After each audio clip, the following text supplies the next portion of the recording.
Pero bueno, con mucho gusto y realmente son desafíos y retos que tenemos. Y en este tema particular de las alteraciones neurológicas sí que es realmente un desafío, lo vamos a ver por qué en los próximos minutos. Mis conflictos de interés.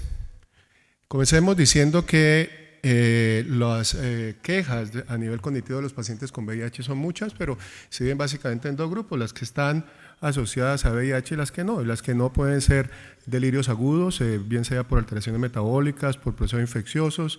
Destaco la neurosífilis. Es común ver estos episodios psicóticos y delirio neurosífilis, pero también Fabry-Diaz. Fabry-Diaz probablemente sea la causa más individual más importante de delirio y psicosis en los pacientes con VIH. Otras alteraciones asociadas a otros problemas orgánicos como consumo de alcohol, de otras drogas ilícitas, hepatitis C, demencia vascular, pacientes con convulsiones frecuentes, alteraciones cognitivas asociadas con enfermedades psiquiátricas preexistentes o que aparecen posteriormente, y finalmente aquellas ya directamente relacionadas con el VIH, que es lo que se denomina en su sigla en inglés HAN, como por HIV Associated Neurocognitive Disorders. Habíamos visto en sesiones anteriores de que las comorbilidades se presentan más frecuentemente en los pacientes con VIH y a una edad más temprana. Y este es uno de los estudios más renombrados al respecto, que colocó aquel sello de que los pacientes con VIH tienen una edad biológica mayor de 10 años frente a sus pares de edad y sexo sin VIH, pero acá las comorbilidades que estaban evaluando eran hipertensión, diabetes, enfermedades cerebrovasculares, cardiovasculares y osteoporosis. Pero ¿qué tal las alteraciones neurocognitivas, las neuropsicológicas? Entonces aquí tenemos del grupo Charter. El grupo Charter es el grupo que es multicéntrico, principalmente basado en Estados Unidos, que ha trabajado probablemente casi 20 años en este capítulo del VIH, donde vemos que los pacientes que no tienen VIH, sí, van a tener cierta magnitud de alteraciones neuropsicológicas, pero el tener VIH desde estados muy asintomáticos, obviamente estados más avanzados, produce al menos un doble riesgo, una doble probabilidad de tener alteraciones neurocognitivas. Y aquí vemos cómo esas alteraciones neurocognitivas están en relación no solamente al estado clínico, la probabilidad de ellas, sino también al estado inmunológico. A menor que sea el recuento de CD4, más la probabilidad de alteraciones neurocognitivas y más progresan sobre el tiempo. Este es el espectro que conocemos de las alteraciones neurocognitivas, de acuerdo a un consenso que se hizo en este grupo de expertos en el año 2007, donde en rojo vemos los pacientes en los que no se detecta alteraciones neurocognitivas, en verde los que se llaman deterioro asintomático neurocognitivo o ANI en su sigla en inglés,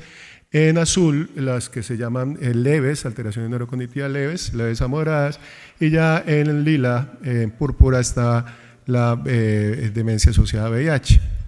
Y es importante reconocer que esta primera, que es la ANI, que es la asintomática, prácticamente se nos va a pasar desapercibida a todos nosotros en nuestra práctica clínica, a menos de que hagamos algunos métodos de tamizaje muy sensibles. Pero las que más vemos probablemente sean estas que se llaman leves, pero que son leves a moderadas, que el mismo paciente comienza a expresar su situación nueva, en el sentido de que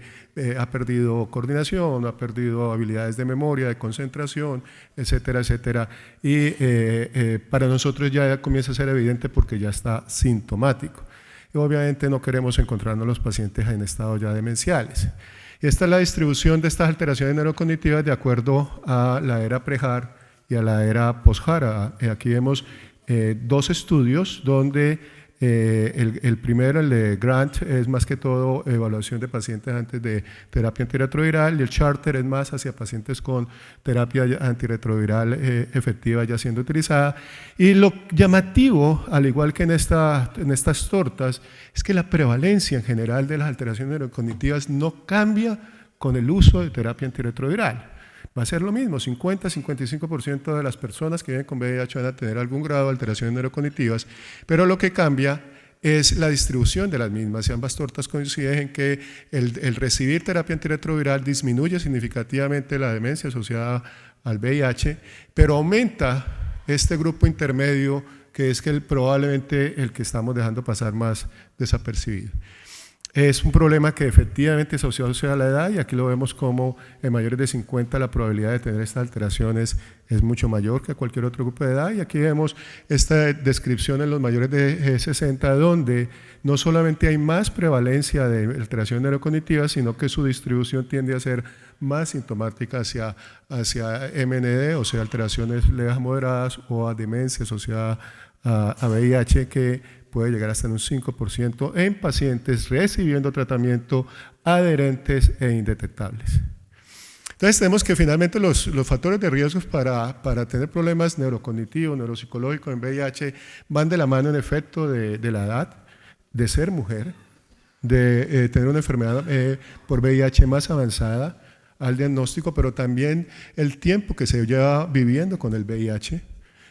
la carga viral alta, las comorbilidades como es apenas lógico, principalmente anemia, desórdenes metabólicos e infecciones con otros virus como citomegalovirus, herpes 6, hepatitis C ha sido claramente asociado con alteraciones neurocognitivas y el virus JC.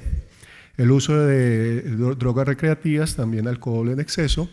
historia de delirio en el pasado y ciertos factores genéticos del huésped que han sido identificados como ciertos polimorfismos en la APOE4, en los quimioreceptores SR2 y en la MSP1. Y la fisiopatología no es muy difícil de entender, es bastante lógica. Son los monocitos infectados, pero también no infectados que van a pasar la barrera hematoencefálica, una barrera hematoencefálica que está permeable por toda la cascada proinflamatoria que caracteriza toda la economía en un paciente con VIH. Estos monocitos infectados van a infectar otros monocitos, pero también van a infectar astrocitos y microglía, y todas estas células del sistema nervioso central lo que van a hacer es producir activación inmune, y con activación inmune se van a expresar quimoquinas, se van a expresar citoquinas y van a permitir la replicación viral a nivel del sistema nervioso central con la producción de factores virales neurotóxicos, como los que ustedes pueden ver acá, pero también esta cascada inflamatoria va a producir ciertos compuestos tóxicos que van a producir todos en común finalmente desmielinización, lesión neuronal y pérdida neuronal. ¿Cómo podemos evaluar? Hay varias herramientas y tal vez la que más se menciona es la HIV Dementia Scale, pero probablemente la más sencilla para nosotros sentados en un consultorio sea la International HIV Dementia, que es la escala de demencia del VIH, porque toma apenas 2 minutos y es evaluar 3 aspectos del paciente en frente de nosotros, es la rapidez con la cual puede hacer tap con 2 dedos de sus manos en un tiempo corto de segundos, o cómo puede jugar con sus manos en forma repetitiva y finalmente recordar 4 palabras que le fueron informadas al inicio de la sesión. Esto da 4 puntos para cada una de estas características y siendo máximo 12 comienza a ser preocupante cuando es 10 o menos. Esto tiene una sensibilidad buena, es del 80% y lo que buscamos es ser sensible, no hacer diagnóstico. La especificidad no es muy buena, es del 55%, pero lo que queremos es lograr detectar el mayor número de pacientes para que ya puedan pasar después a la evaluación más profesional con pruebas neuropsicológicas y finalmente estudios más profundos. Sin embargo, 80% quiere decir que hay un 20% que no va a ser detectado y esos son los que tienen deterioro asintomático y todavía no hay una escala de tamizaje o una prueba de tamizaje que nos permita abordar este grupo. Pero no es solamente hacerla cuando conocemos al paciente, sino estarla haciendo periódicamente. Esta experiencia en una cohorte de Hawái es bien indicativa de eso. Es un grupo de pacientes que para comenzar estaban todos normales por pruebas neuropsicológicas. Al cabo de un año solamente el 60% persistían con un perfil normal, todos en tratamiento, y de aquellos que tenían alguna normalidad inicialmente, al cabo de un año se habían recuperado un 20% y afortunadamente ninguno evolucionó hacia demencia, pero quienes comenzaron con demencia no mejoraron mucho sobre el paso del tiempo. Así que es hacerla eventualmente por lo menos cada año. Y esto encaminado a dar tratamiento, y aquí vemos cómo dar tratamiento funciona pero de manera parcial. Este es el grado de mejoría que se va dando, la proporción de pacientes que va mejorando en las primeras semanas, aquí a las 24 o 36 semanas, y donde podemos ver que efectivamente hay una mejoría y después se estabiliza un poco, pero la mejoría no es de todos los pacientes. Y eso ha llevado a diferentes protocolos. Esta es una recomendación de una de las guías que probablemente más nos interesa leer, pero que es difícil seguir porque parte de la base de que cuando usted hace ya un diagnóstico de una alteración neuropsicológica, le va a hacer una punción lumbar. Y en esa punción lumbar usted va a determinar si tiene carga viral indetectable o no en el líquido cefalorraquídeo con un valor menor de 50. Si esto es así, entonces evalúe y mire cómo está la carga plasmática. Si la carga viral plasmática no está indetectable, pues lo que se requiere es hacer un mejor control sistémico del virus. Pero si está indetectable, considere otros diagnósticos asociados a estas alteraciones, exclúyalos para poder seguir en el algoritmo, donde lo siguiente que se espera es que podemos hacer unas cargas mucho más sensibles, más ultrasensibles, y definir si un paciente tiene en el sistema nervioso central una carga viral menor de 1 o 2 copias, y si este es el hecho, considere la posibilidad de que lo que usted le está dando para controlar ese virus sea agentes neurotóxicos o eventualmente requiera otras intervenciones para mejorar otros aspectos como comorbilidades o alteraciones diferentes al VIH. Pero quiero hacer énfasis en este punto donde si la carga viral no está ultrasensible o usted no tiene ese recurso, como lo más probable es la situación más probable en nuestros países, considere adaptar terapia antirretroviral de acuerdo al puntaje CPE. Probablemente ustedes, la mayoría, no han oído hablar del puntaje CPE, que es una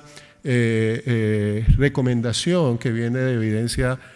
surgida de estudios comparando concentraciones y cargas virales en líquido cefalorraquídeo versus plasma, donde varios agentes se comportan aparentemente muy bien en términos de concentración, en verde en plasma, en azul en líquido cefalorraquídeo, y al mismo tiempo logran unas buenas relaciones con la concentración efectiva 50 que tiene el virus en el líquido cefalorraquídeo. Estos son agentes que van a tener una buena penetración con buena efectividad, de eso se trata el puntaje, CSF Concentration Effectiveness, y lopinavir es otro que también tiene una buena relación con buena concentración de líquido cefalorraquídeo. Pero miren cómo atazanavir, una de las recomendaciones muy comunes en nuestras guías en Latinoamérica, por debajo del punto de corte o por debajo de la concentración límite necesaria, pues hay muchos pacientes que caen por debajo de esa concentración, y por eso comenzando por el doctor Letendre, se han construido tablas en donde dependiendo de esas concentraciones de líquido cefalorraquídeo y la velocidad de disminución de la carga viral o la potencia, se determina puntajes de 1, 2, 3 y 4. A más alto el puntaje, mayor penetración, mayor control de la carga viral a nivel del líquido cefalorraquídeo. Y ustedes ven que en una adaptación reciente, los que son puntajes 4 son sidobudina, dolutegravir y nevirapina. Puntaje 1, muy preocupante, es que aparezca ahí tenofovir como muy baja concentración a nivel del sistema nervioso central, algunos otros inhibidores de proteasa, pero también entre el grupo 3 aparecen unos como que utilizamos frecuentemente como acabir, entricitabina, raltegravir e inhibidores de proteasa busteados. El truco es que ustedes con esta tabla, para poder lograr asegurar que su tratamiento tiene una buena efectividad a nivel del sistema nervioso central, tiene que sumar más de 7, o sea 8 o más puntos. Y esto resultó de que los pacientes que tenían miren que a partir de 7, la probabilidad de hacer control virológico a nivel del sistema nervioso central era muy buena, y entonces se recomendó 8 más, y en efecto quienes tienen más de 7 van a tener una mejor probabilidad de control virológico en el sistema nervioso central que los que tienen un puntaje CPE menor de 7. Y esto se ha correlacionado en algunos modelos y en algunas situaciones de pacientes en donde en la medida en que avanza el puntaje CPE, por un sistema de puntuación o por otro, son dos sistemas, mejoran las escalas de evaluación neuropsicológica que aquí se refieren como PZ4, PZ8. Así que ha habido correlación observacional de mejor puntaje CPE del tratamiento con mejoría.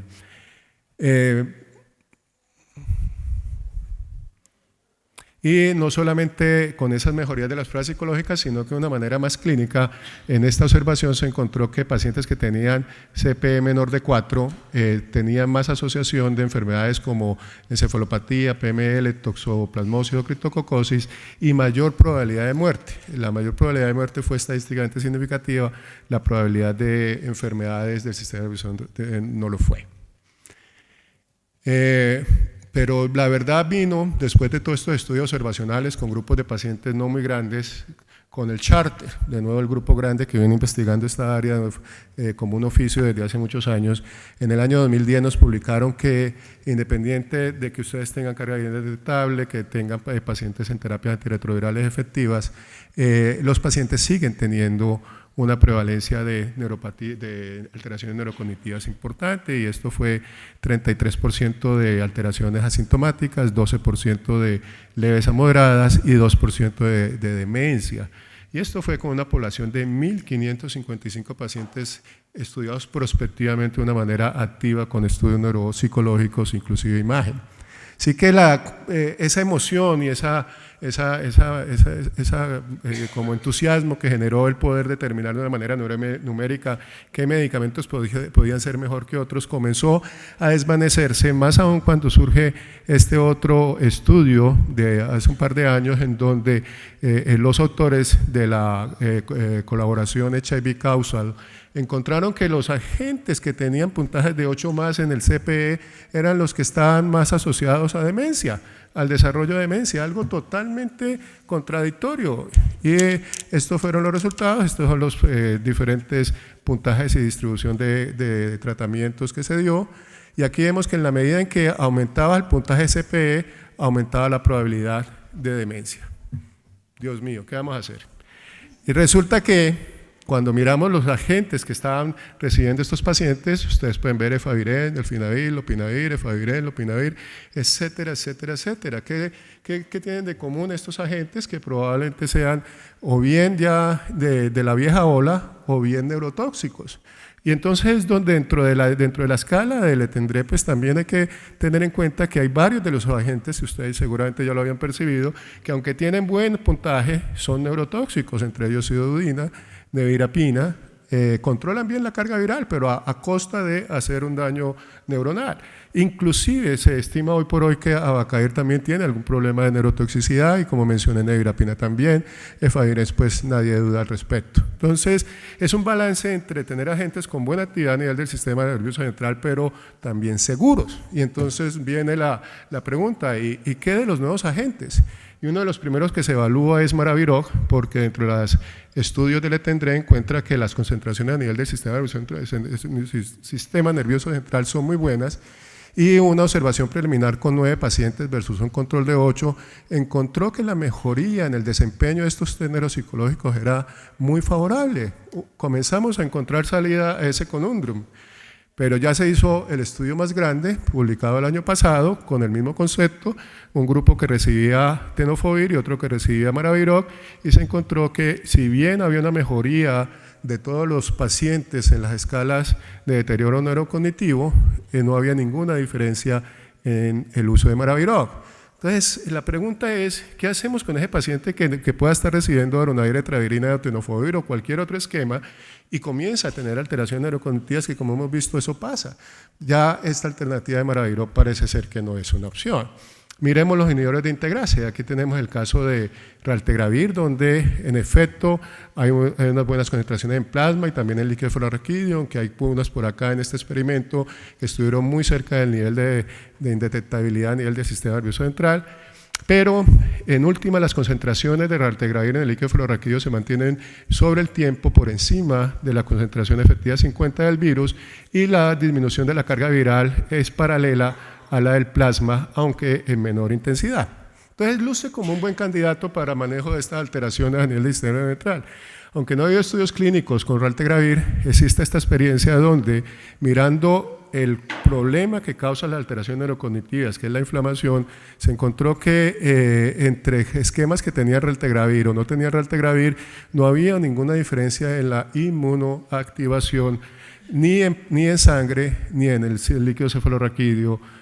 al dar raltegravir. Inclusive por acá hay alguna señal que pareciera que raltegravir aumentaba un poco la inmunoactivación, pero no de manera significativa. Así que raltegravir tampoco parece ser que al menos desde un punto de vista de modelo experimental nos vaya a dar respuestas. Dolutegravir, yo lo mencioné hace 2 días, donde dolutegravir tiene una gran característica, y es que las concentraciones no unidas a albúmina en plasma son prácticamente idénticas a las que se obtienen en el líquido cefalorraquídeo. Eureka, encontramos un agente seguro que al mismo tiempo penetra bien el sistema nervioso central, y la disminución en la carga viral de dolutegravir es bien paralela a la del plasma. Entonces se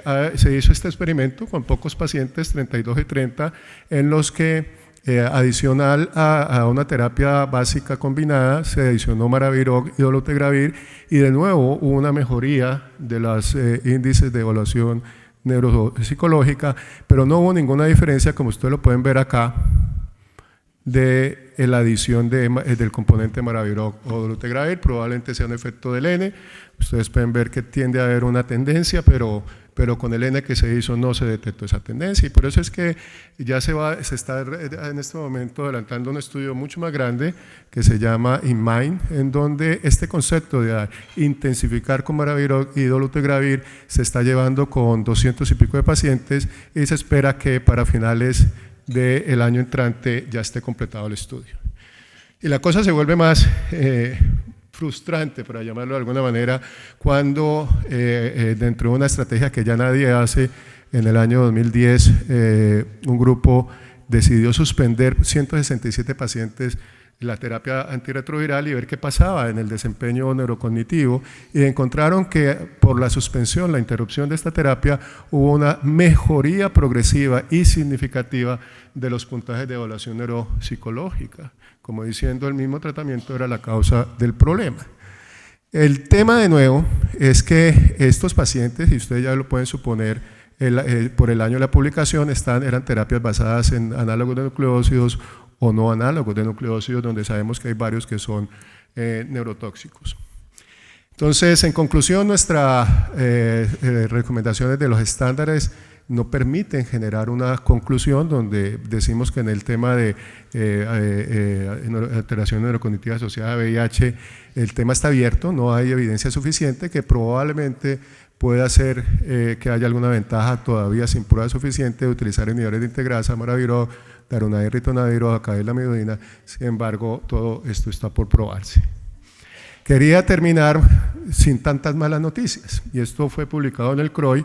en donde se veía cómo era el envejecimiento cerebral por imagen, por PET scan y por MRI, por resonancia magnética, y lo que quiero mostrarles es que si bien en algunas variables los pacientes que tenían VIH comenzaban en condiciones de inferioridad frente a sus congéneres VIH negativos, más que todo en lo que era el volumen de la sustancia gris, en las otras variables no se notó tanta diferencia, por lo menos no estadísticamente significativa. El hecho es que la velocidad con que se causaba mayor deterioro de cada una de esas variables de imagen era exactamente la misma entre tener VIH y no tenerlo, indicando de que en los 2 puntos de corte inicial y a 2 años no se pudo confirmar o no se pudo evidenciar que el cerebro del paciente con VIH envejece más rápido que el no infectado. Entonces, en conclusiones, tenemos que las alteraciones neurocognitivas asociadas a VIH son frecuentes a pesar de terapia antirretroviral, son más prevalentes y severas en los individuos que están avanzando en su edad, que el tamizaje periódico es una necesidad y ojalá encontráramos herramientas fáciles pero también sensibles, que el deterioro asintomático puede no ser tan asintomático. Las comorbilidades son importantes y afectan esta incidencia particularmente en la población mayor. La terapia antirretroviral mejora, pero no revierte las alteraciones neurocognitivas, y la mejor práctica por ahora, sin que haya una evidencia contundente, es utilizar medicamentos nuevos con un puntaje CP alto, con baja toxicidad neurológica, y de nuevo, sin embargo, es una opinión más que todo personal. ¿Y qué podemos hacer entonces? Yo creo que lo que hay que tener una buena actitud, hay que meditar cuando se tiene más de 50 años, no hay que andar corriendo todo el tiempo, hay que hacer ejercicio, hay que mover los músculos, hay que mantenerse tonificados, hay que evitar la sarcopenia. Hay que tener hobbies y entretenimiento, pescar, viajar, y no sé si viajar aplica con venir a congresos todos los meses. Conectarse socialmente, y de conectarse socialmente no permanecer solo, de pronto se tiene una buena suerte y se conecta uno muy bien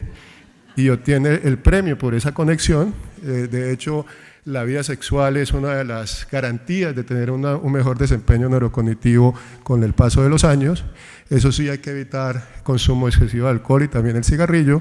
y también cuidar la dieta, que no vaya a ser una dieta que genere problemas.